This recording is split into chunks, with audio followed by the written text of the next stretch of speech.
welcome back everybody to episode number 3 of the POV podcast.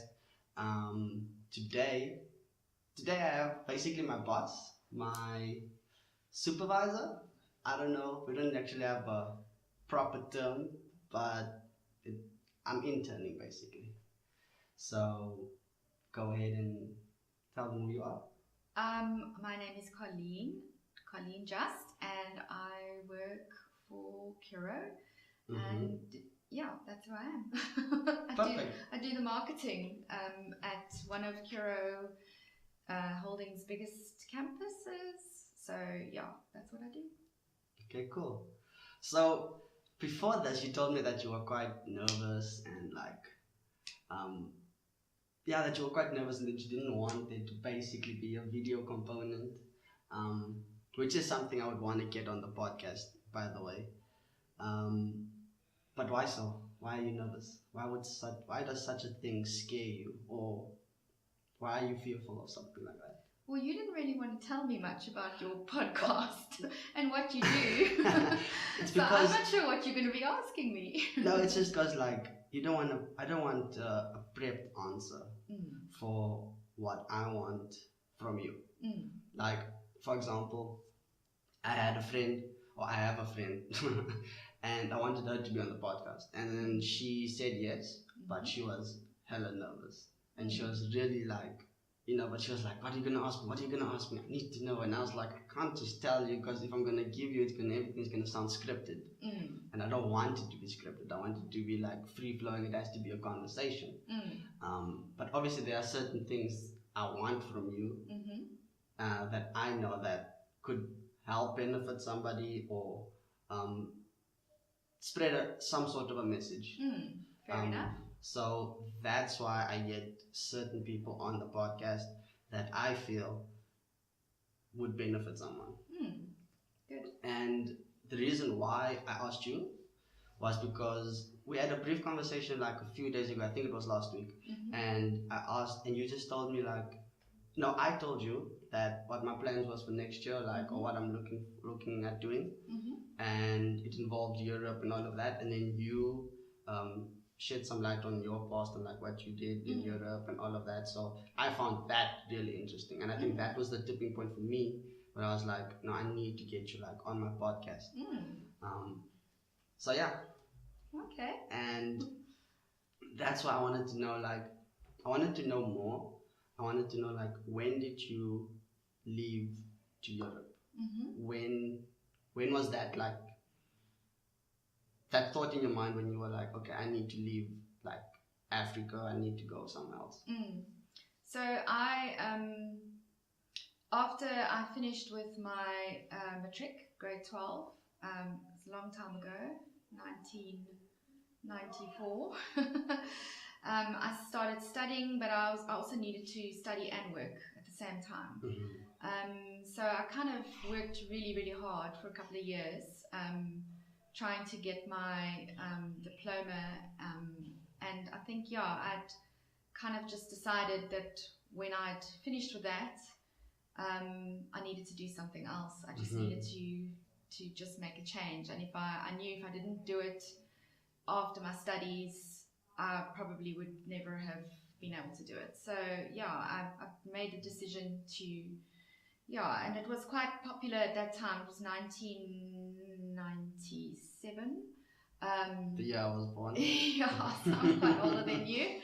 But there were a lot of South Africans applying for a 2-year working visa. And there was quite a process to do that. I don't know what it's like these days and how people are able to do that. But I got the ball rolling. I met with a friend of a friend of a friend of a friend, and he gave me some advice on how to make the visa application. It helped that I had finished my studies and I'd been working part-time, and so it was a whole application, and I just really wanted to go and see the world, and I knew that I needed to work and travel. I wouldn't be able to just go on a whirlwind trip and be able to afford. So I knew I needed to basically earn pounds, so get to the UK and take it from there. So but I've always been quite an independent person. I moved out of home when I was 18 already. Okay. While I was studying and working. So for me, yeah, it was a bit of a stretch right at the end, just before I'd got the visa and I'd booked the flights, and I actually found a guy that was running an agency, put in inverted commas with my hands up in the air, and he was going to find a placement for me at a kind of a hotel, to just do sort of hotel reception work, and included in that was going to be accommodation. And that fell through like 3 days before I was supposed to fly. He just didn't return any of my calls, and to this day I don't know what happened with him, but he took my money and he ran. But by then, you know, I'd given up the lease of, I was staying in a small little garden flat off someone's house. I'd given up that. I'd sold my car. I was ready to go. So I decided I'm just going to get on that plane and arrive. And I had a very, very good friend of mine that was, has a Dutch passport, but South African born, and she was living in Amsterdam. So I kind of let her know, she knew I was coming, but when I said to her, look, it's all fallen through, she said, oh, I'll meet you at Heathrow. And she met me there, and kind of, yeah, at least I had a buddy with me for a few days, and she kind of knew her way around London. And yeah, it was all kind of all up in the air and unknown. My dad was flipping out, me being overseas, but it worked out in the end. How old were you when you left? I left when I was 21. Yeah. Oh, okay. Yeah. So not that young, but yeah, young enough. And wait, are you an only child? No, I'm one of 4 kids. 4.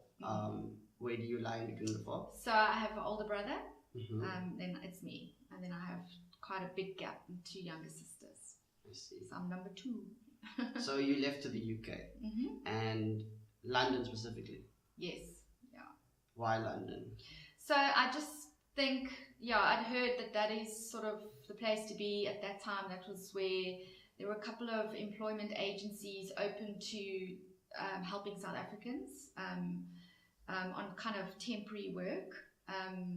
So it was just the obvious choice. I think if I'd hung around there and I hadn't found work quickly, I would have had to move and go further up north or look at different options. But that was sort of, at the time, the obvious choice is to rather be where kind of the businesses are, you know, and possibly the earning potential was better in London. Yeah. So you had how many jobs and how long did you stay there? A lot. So I lose track. I basically signed up with an agency. They were called Gel Appointments. I have no idea if they're still up and running. It's like I say, I'm 42, so this was 20 odd years ago. And it was almost like, I guess like a locum kind of situation, if that's, so I'd get a phone call. I registered with them, and then it was just, you wouldn't really know from day to day where you needed to be. You'd get a phone call early that morning, can you please be, and you'd get an address and go and do this thing. I kind of put myself down for office work. So it was all above board. You're pulling a funny face. No, just because of like what the agency does. Yeah, so my first job was 3 days sitting on a floor. And it was really hectic because I didn't know London at all, and I had to quickly learn the tubes and how it works, and, you know, Southeast London, West London, North London, where must I be? But luckily it was always within the tube, you know, sort of that whole central line, whatever. So I'd get the address and I'd need to be there basically for like a 8:30 start. So first couple of days I was filing, I was taken into this chartered surveyor's office, and the room was just full of papers on the floor. I don't know what happened in that room. There was a hurricane or something that went through the room, but I had to file, and that's all I did for 3 days. And then the next assignment was, they put me at Cromwell Hospital in the IT department, and I think they purposefully got a temp in this position because they wanted someone who they didn't know, who would just put up with horrible people phoning in and abusive people on the phone. So they just called the temp agency and said, send us someone, and it happened to be me. So I sat on that assignment for a while. I was manning a help desk. So that was that assignment. And then I got an assignment again at a different chartered surveyor, and that was reception work for a couple of, I think it was about 2 weeks. Really liked them, really gelled with them. Lovely small little business in central London. And yeah, like that's when I really got to know sort of the English culture, and you know, because it's such a shock. The British people are so different to us. Is it? Was it worth going? Definitely, yeah. So my question is, you said you studied? Yes. And then did you go after your studies, right? Yeah, and that really helped, because it wasn't long after all of these temp assignments that I landed. I went from that to Jupiter Asset Management, was another company in Knightsbridge, and that was quite a long assignment. I think I was there for at least 3 months, and that got the foot in the door eventually to work for HSBC Asset Management. And by then, I'd studied marketing, PR, and business management, and so the job at HSBC opened the door for really doing something in my field, which so this was the first time you ever did something in your field. Yeah. Now, that's my concern, to be honest, because my concern is that I get this marketing degree and I leave and I don't get a job in my field.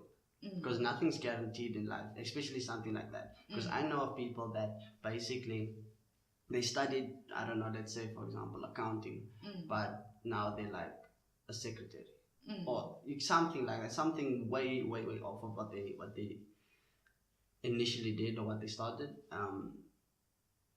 post school. And that is like, I wanted to know, like, is it really then worth it to study? And then is it worth it? Like, for me, to be honest, it's a living hell studying for me. I hate school. I really hate it. Like, I don't know why I went to but go you study. almost done? Yeah, but I guess I've just pulled through. But it's that thing of, I hated school. When I left school, I was happy, and the thing at the time between all the kids and stuff was like, you're going to university, you're gonna go study, we're all gonna go study, and then so you kind of feel like you should do that, and that's what I did. So I was like, I have to go study, like everybody's studying. That's like it's the in thing, quote unquote, and that's when I applied and everything, I got in. So that's when I moved to Cape Town and whatnot. But then again, my thing is, as I was studying, my first year went really well. And by the end of that first year, start second year, I started to feel this thing that I feel now, which was like, is it worth it? Is it something I should do? Because I basically went back into school, and this is coming from someone, like I said, I hated school. I never enjoyed it. I just enjoyed seeing my friends and stuff. I found it boring. I don't find things difficult, like schoolwork or anything. I don't. I just find it tedious, and I just find it like sometimes I feel like it's a waste of time, because I feel like I could be doing something else more to benefit my ambitions and all of that kind of stuff. And so it's just weird for me hearing that you only got into your field after so many jobs.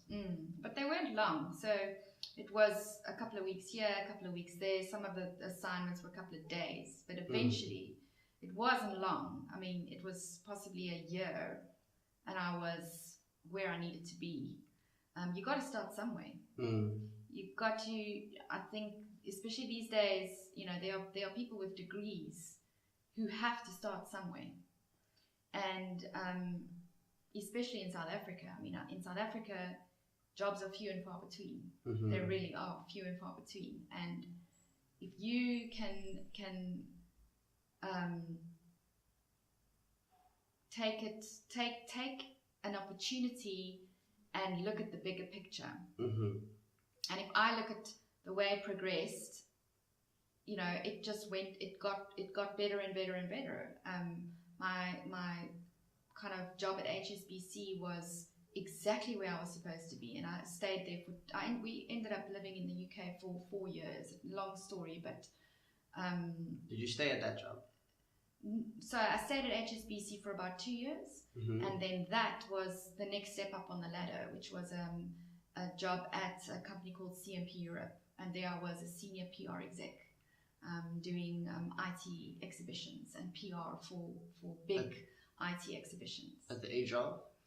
So I was 23. Yeah. 23. So you suggest somebody like kids should basically humble themselves down and not think too highly of themselves because they have a degree, and be like, okay, look, I have this degree in whatever field. I should already be a head marketer, for example. If you're studying marketing or business, you should be already like a business manager. I think it's very rare that actually happens. I'm not saying it's not possible.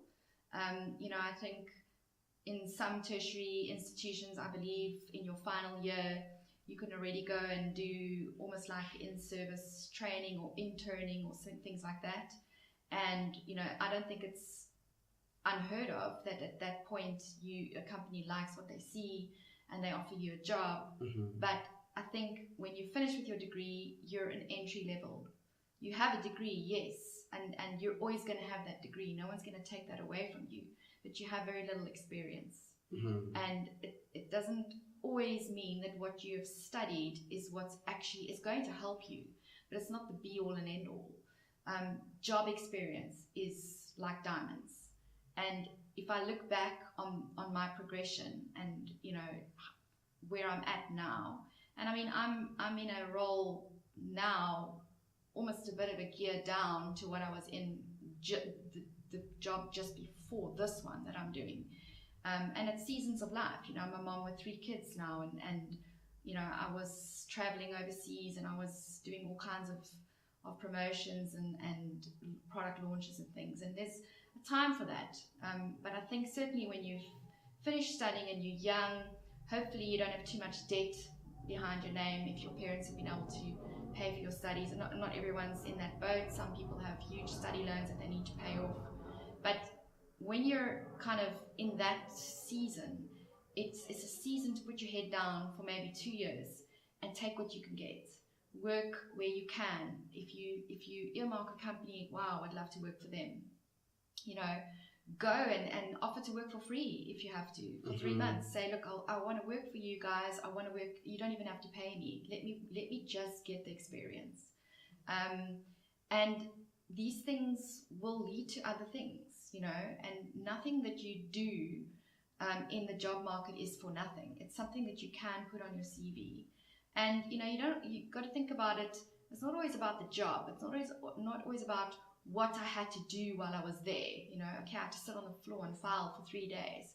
But what did that do? You know, perhaps life is always about learning. So, you know, perhaps you take something from there. Maybe there was a really difficult manager that you had to report into doing that 3-day filing job.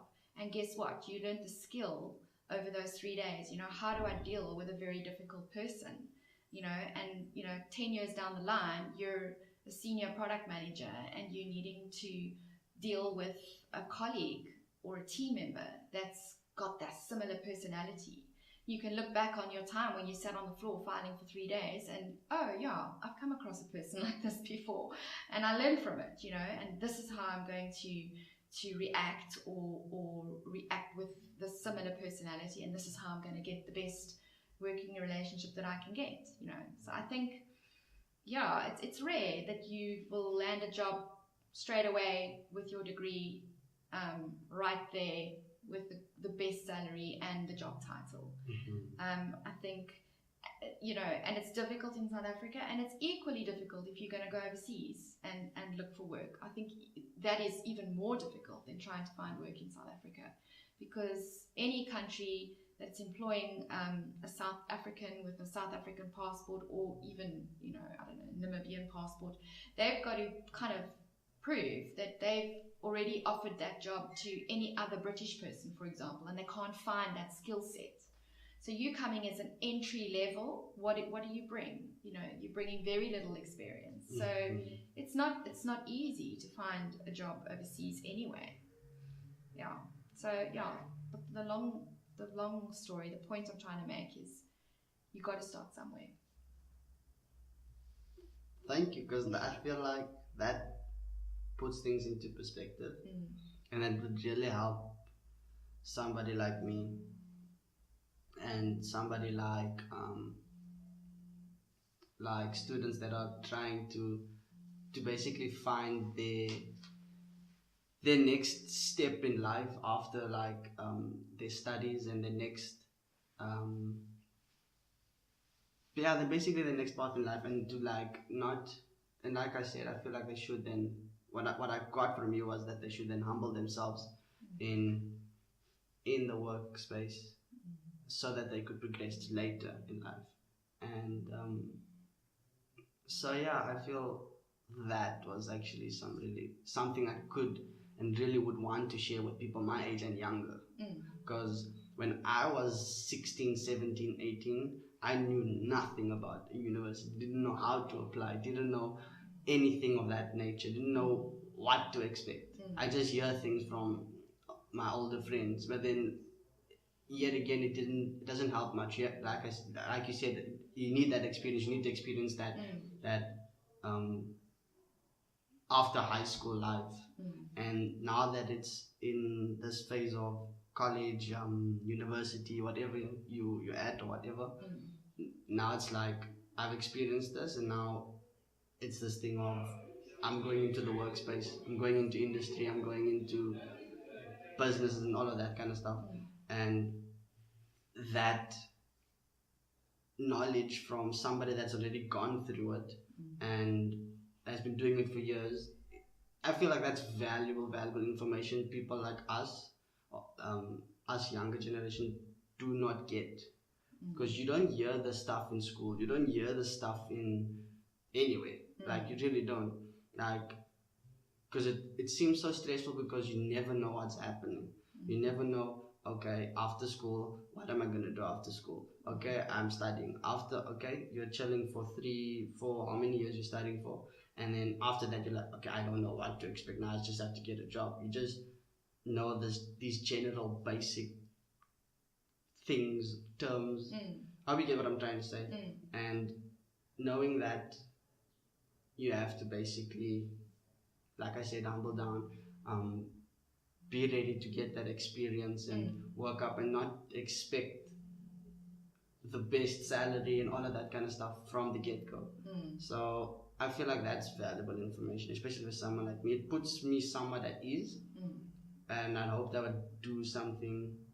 I hope it will do the same for somebody my age or younger. Yeah. And especially for somebody like in high school, because I remember when I was 16, 10th grade, you had to basically, now looking at your subjects, you need to know, like, okay, what are you going to do so that you can dive deeper in like this certain subjects, so that it goes on to the next thing, like, which is like your university and stuff, and then, you know, your work. So you basically have to decide from like an age of like 16 to 18, which was quite scary, because I never knew what I wanted to do. And I feel like kids in high school don't get that vital information. So yeah, my next thing is, when you went to the UK, do you suggest that if somebody gets that opportunity to leave, or has that, let's say, that financial stability to leave, should they?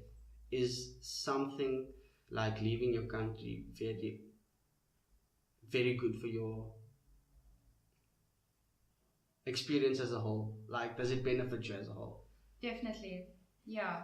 I think my son is 15, he'll be 16 in April next year, and I will have no problem with him. I would love him to come back to South Africa. I wouldn't want it to be permanent. But I think, it's a good thing if you have the opportunity to go abroad, and it doesn't really matter where, and just experience a different culture, work in a different environment.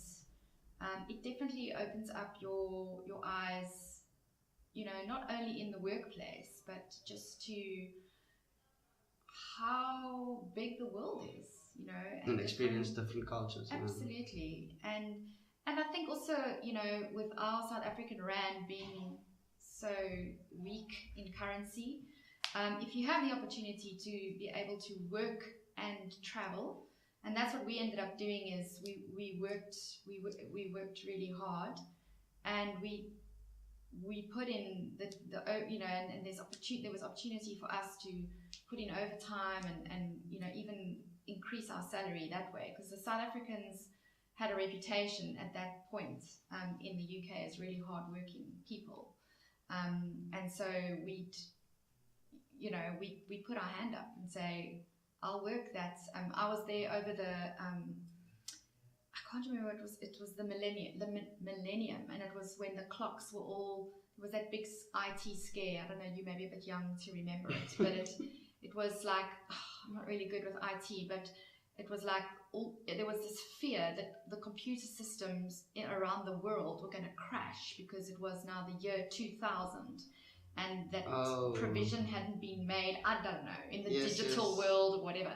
So like, for example, where I was working at that point was HSBC, and they were looking for people that were prepared to work over New Year, like the big 2000, and a whole bunch of us were South Africans, and we all put up a hand because they were offering £1,000.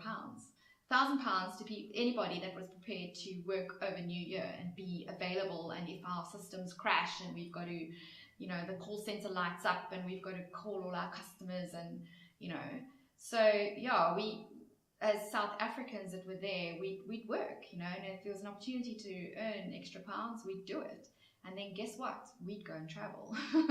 We'd take a long weekend and climb on Ryanair or whatever, those cheap flights, and off we were over to Europe, and go and experience Paris for the weekend, or go off to Eastern Europe, and so that's, I think, when you're young and you don't have all that responsibility, like of a car and a house and a wife and children and school fees and I don't know, all this stuff.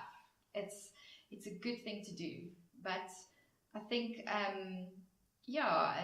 it's and then we got to a point where we realized, okay, we've done this, we're tired of the weather and we want to come back,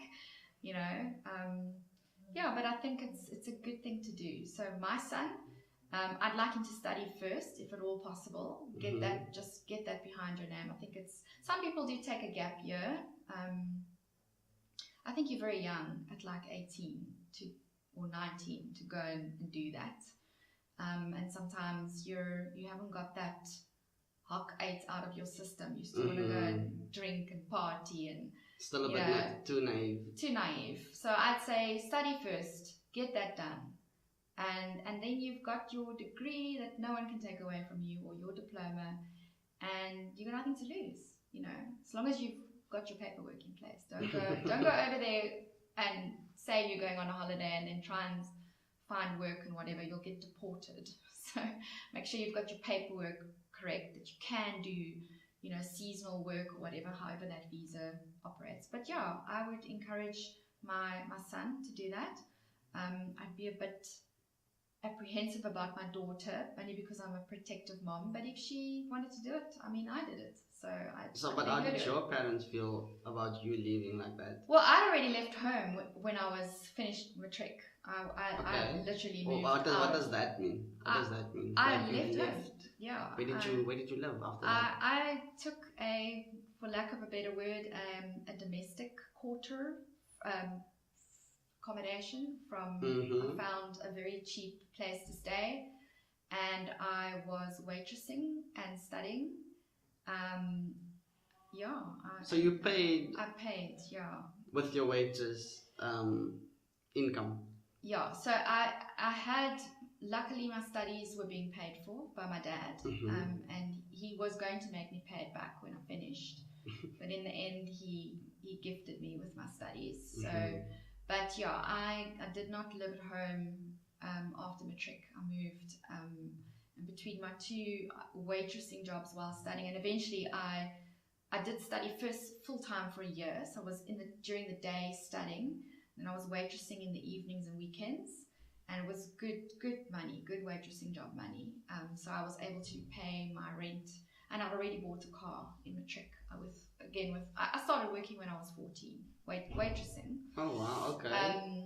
I was quite young, but that was just I don't come from a very wealthy family.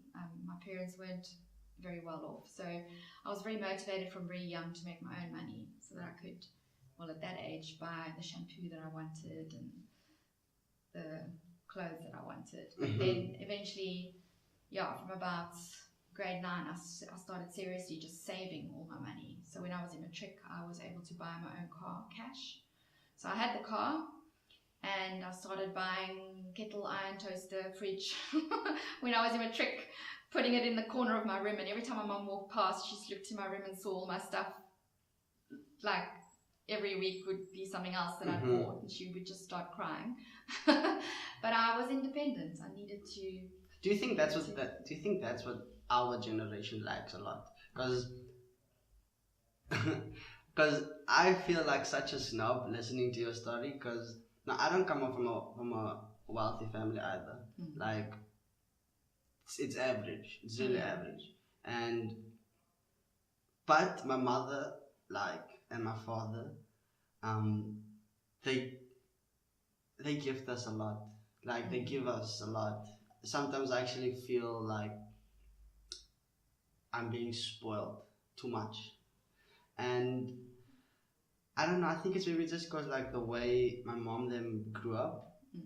It's a totally different age and a totally different everything. So I feel like everything for us in this generation is gifted to us. Like you're being spoon fed everything. I mean, I didn't work. I haven't worked like ever. Like I haven't waited. I haven't done anything. I just school. After school study, and now I'm like interning like for the first time like properly.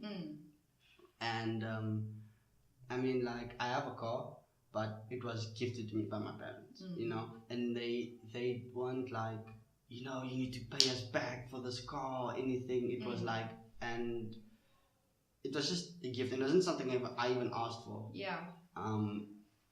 So do you think that is something our generation lacks, like that work ethic, that proper work ethic?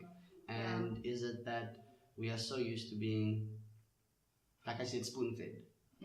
In a way, yeah. I do think that it is like that. It is a sign of the times. I do think that, like, the situation is different, so you've got to look at that. I mean, I think years ago I was a young girl of 16 jumping on a scooter, a little sewing machine with an engine on it, which I also bought. And back then I would be independent and mobile at such a young age, and able to take myself off to my job and do what I needed to, not depend on my parents. But I think also just living specifically here in South Africa, I mean, there's safety issues now that I think weren't there when I was growing up. And that's a sign of the times, so I look at my son, he's almost 16. Would I let him go out and work? Probably not. So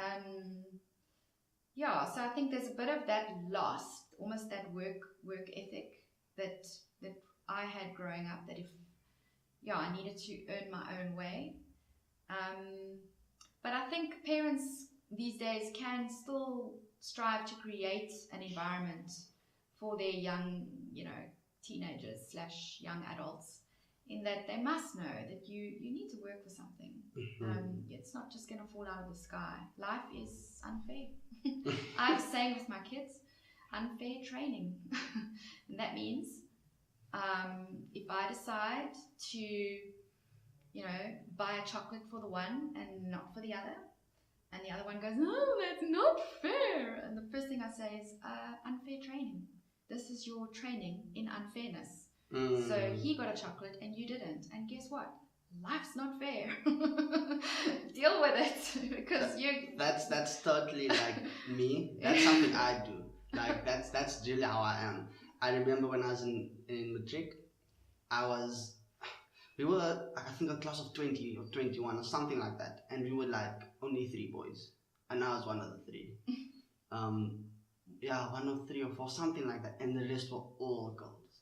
So, like, not to speak badly of them or anything, but girls would always just be like, "Oh, I didn't do this," and then they would just like whine, a lot, and I'd always just say, "You know what, life's not fair. Like it's not fair." And I'd always just say these things like, "Life's not fair, life waits for no man," such kind of things. And then like they would always just be like stunned, or they'd be like, "Oh, what, really?" Like, and I used to say that a lot, and it's true, because they would whine and complain, and then they'd like bathe in that whatever they're complaining about. And then they just complain, and I'd be like, "Listen, it's unfair. It is unfair. That is what it is. But life is unfair."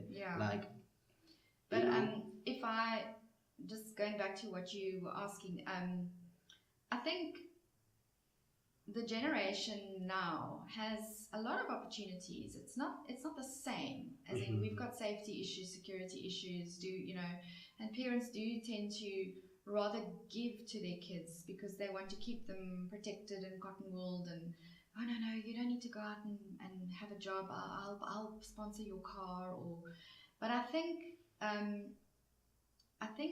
the young people of today have things that we didn't have. I mean, I can tell you when SMSs started coming out. I mean, you were probably born and they existed, but they weren't like, only the very rich people had cell phones, and then it was just a phone, and there was no SMSing. And then it's like, okay, now we can SMS, and then we can MMS, and so and I think the young people of today do themselves an injustice by just taking from their parents and accepting. And you guys have got social media, and you've got kind of digital channels that didn't exist.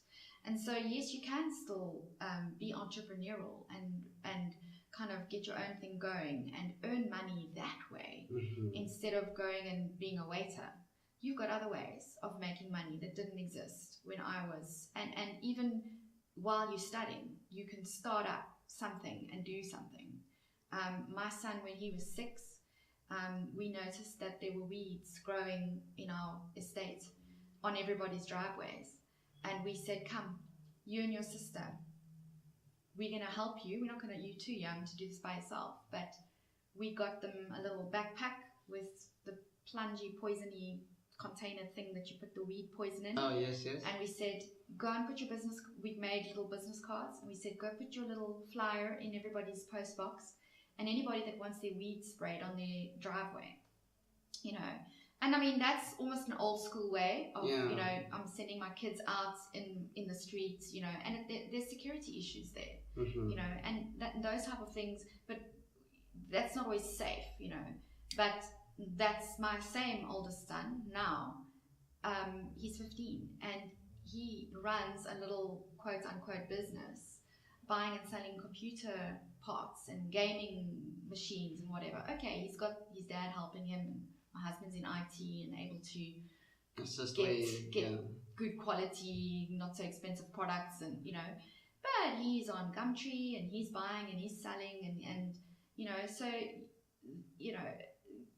the young generation have these ways, and put things on Instagram and get people to follow you and do your podcasts, and and you know, you guys have got, I mean, even what is this YouTube, and you can make money, you know, just from having a channel and going viral, and then all of a sudden you got, you know, I don't know, who is it, YouTube wanting to digitize your channel and put ads on there, and then you make money, monetize it, and isn't there even money that can be made with, what's that game? Fortnite. Yeah, like, people make millions. Exactly. So there's you know, and I actually think that being entrepreneurial and learning those skills from young is very important. And it doesn't necessarily need to mean you have to work for someone, but you can start with that young as you are by yourself. You know, I was blown away. My daughter said to me, and she's 13. She said, "Mom, we have to go on this and this date to this church, NG, whatever it was in Durbanville, Sonstraal, NG gemeente.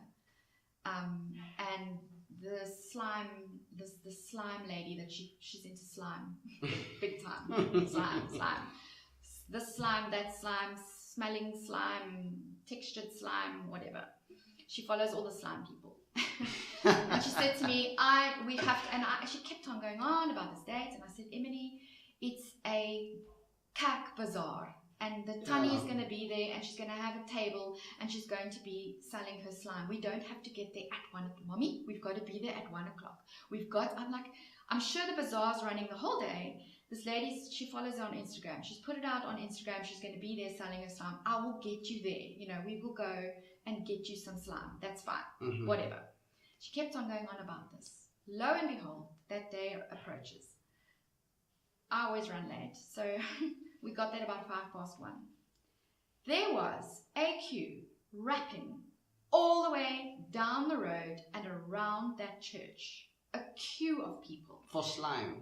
Well, this is what I thought. I didn't realize. I thought it was a cat bazaar, and the women, the young girls there with her table, like any Tanny selling pannenkoek, and another one selling popcorn, and yes, someone selling slime. Oh, no.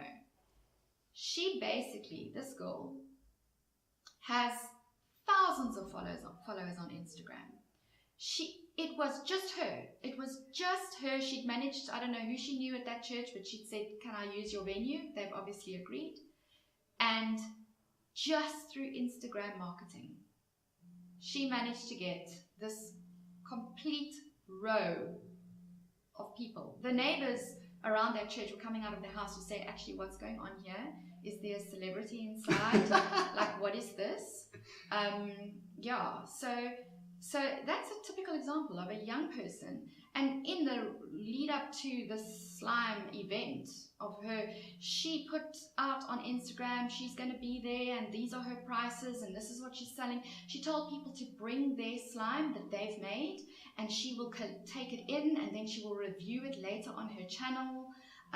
You know, she drew such a crowd.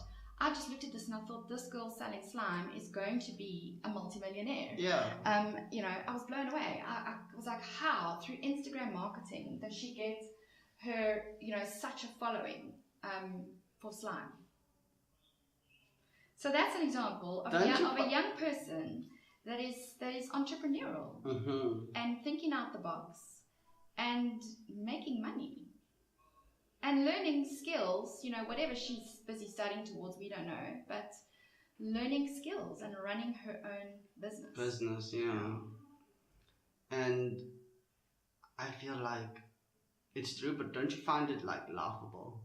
Because think about it, in the 90s, somebody's selling slime and making a business off of it. Don't you find it like funny? I do. Like, don't you find it like, it's almost like cheating. It's like this generation has a cheat code.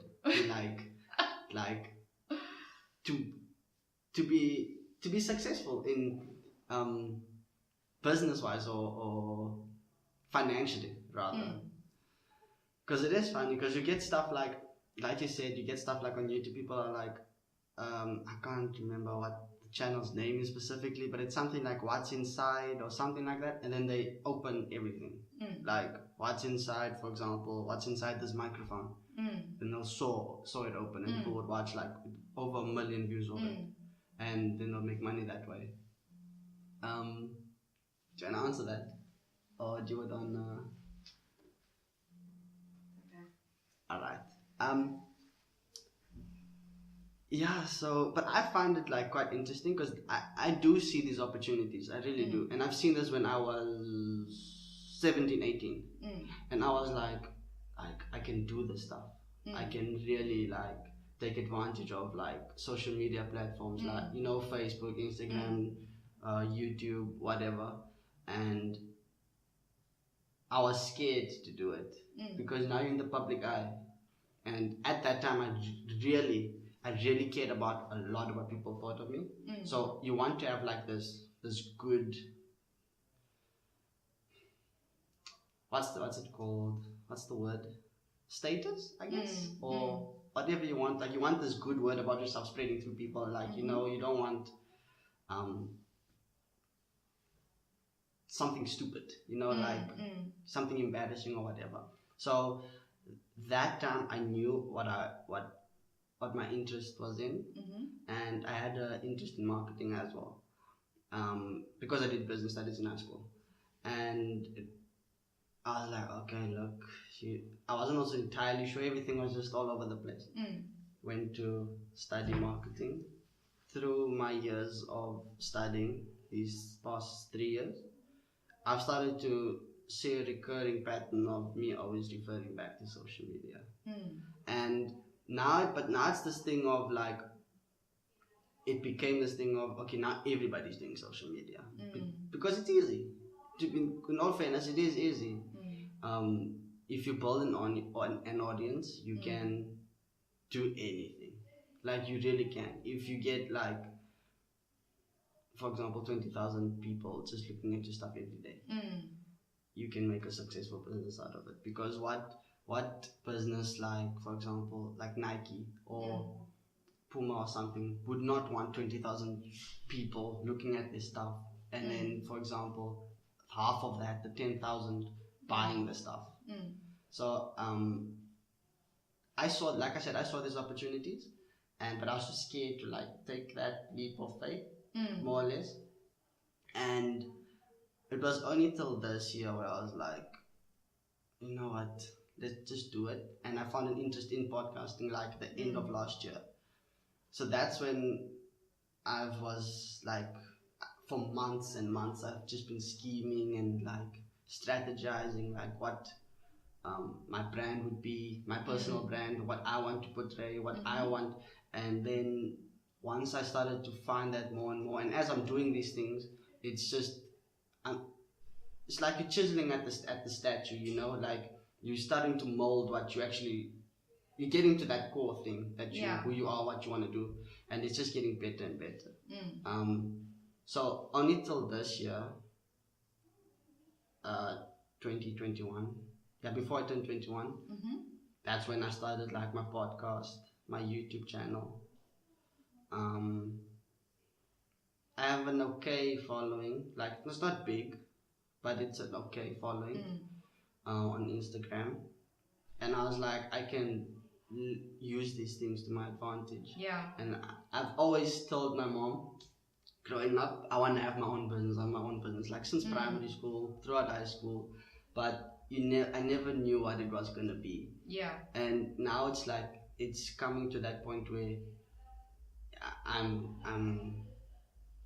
I know what I want it to be, and there's a lot of other things I still want to do, but basically all what I'm trying to say is that I do see these opportunities, but now I'm trying to take advantage of it as well, because I would be a fool not to. In my opinion.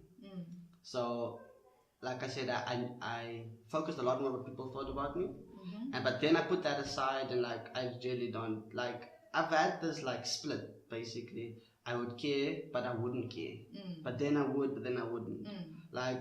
But then I just, it's just like a switch. Then I was like, look, I don't really care. So I started to just do what I wanted to do, and now like I feel things are working for me more or less, but it's still quite early. And this is, like I said, it's only, like we've heard, it's only the 3rd episode I've done. But yeah. So, but nevertheless, I just wanted to share that with you. My next thing is, you stayed in the UK for 4 years. 4 years? And you mentioned to me that you've developed cancer. How was that like? Yeah, it was pretty hectic. Not a very nice time in my life. I think everything happens for a reason, and we had been in the UK for 4 years and sick of it and the weather and so yeah, we came back, and it wasn't long after that I developed quite a big lump in my neck which just grew overnight, and it was thyroid cancer. And yeah, that's a pretty life-changing experience to have that, and so young. I was 26. That's still quite young. Yeah, really young, and a very odd cancer in that it's not hereditary. It's actually traceable to people that have had radiation exposure. That, like people that were in the Chernobyl atomic bomb, for example, would develop that type of cancer. So it was, the only thing I could put it down to was I had a series of surgeries on my feet when I was really young.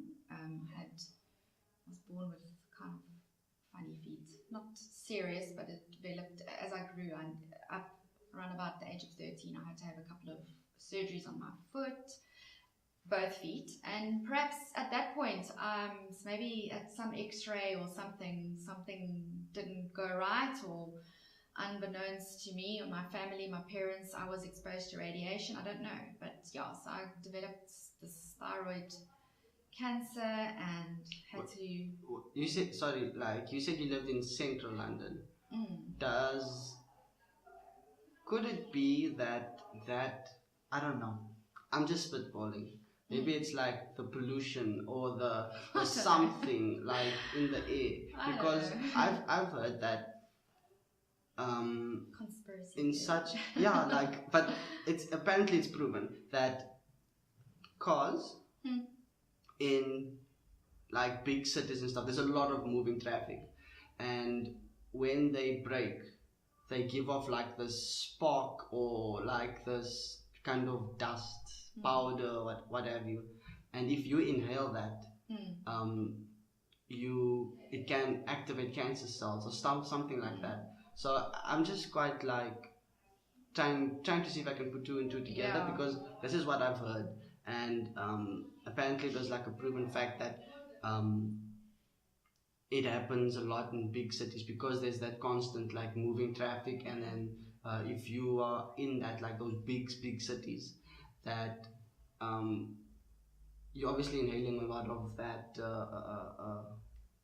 that powder, that dust, whatever you want to call it, and yeah, people that usually live there, like such big cities like, what was it, New York, London, I don't know what else, they usually get that, like they're always prone to like having cancer or some sort of something like that, but don't quote me on it. Yeah, I don't know. I mean, we also at the time said I had a couple of doctors and, you know, oncologists, and how could this have happened? You know, what was the cause? And no one really had an answer. So, yeah, so that was a season of my life that's over with. But yeah, I have to go for checkups every year, but I'm fine. I'm cancer free. So you beat cancer? I did.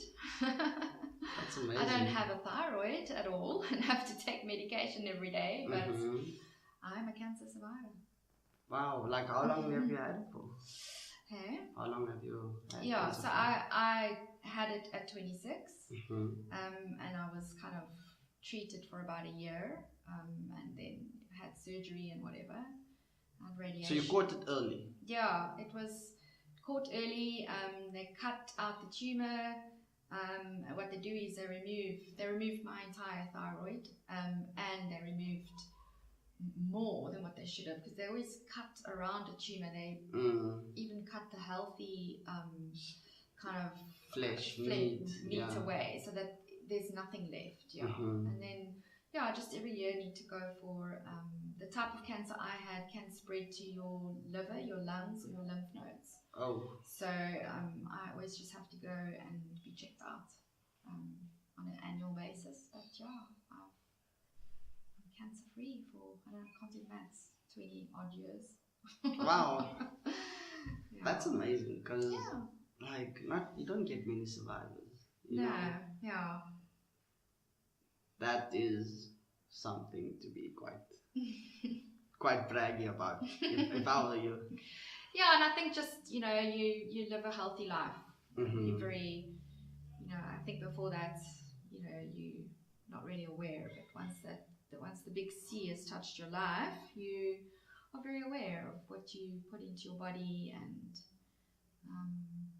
eat healthily and make the most of every day. Was your diet poor before that? No, I don't think so. I just think, you're young, and you'll go and sit in the sun if you feel like it and burn yourself to a crisp. And, no, I wasn't eating badly, but I think until you've been touched by cancer, you never, after, having that experience, you're just very aware of everything that's unhealthy, that you don't want to engage in. Did they allow you to do chemo therapy? So my cancer wasn't treatable by chemo, it was treated by radiation. Okay. They zapped me with radioactive iodine Was scans and tablets. How was that? So I was radioactive. I was a walking radio. It's really odd. I mean, I'm not a doctor, but I didn't lose all my hair, but I had the hair falling out, and you just don't feel well. But that was. Was it painful? No, but the surgery was painful. So when they eventually went in and took the entire thyroid out and the tumor, it was pretty. You had one surgery. Pretty major, yeah. Surgery was, and very long surgery. They've got to be careful with your vocal cords and your esophagus, and recovery after that was quite long. Had a huge scar. I still have it, but it's there. You can see it, just about. Somewhere there. Oh, it doesn't look. It's not that big at all, actually. You can't see it. It blends in well. Yeah. It really does blend in well, and it's like. But it wasn't always like this. It was a lump, like any incision in your body forms like a ridge for a long time. So it's I always wore a scarf or something. But now it's years and years later. It's just a faint little line on my neck. Wow, your 20s sound eventful. Yeah, they were. They were very. But I think I'm gonna end it there. Okay. I think I'm gonna end it on a high note like that. Okay. So thank you so much for being on the podcast. You're welcome. I hope this would help some people of my age and younger. I feel like it did. It certainly put some things into perspective for myself. It was nice hearing about your story, the little that you shared with us, or with me, whatever. But thank you. You're welcome. Thank you. All right, cheers.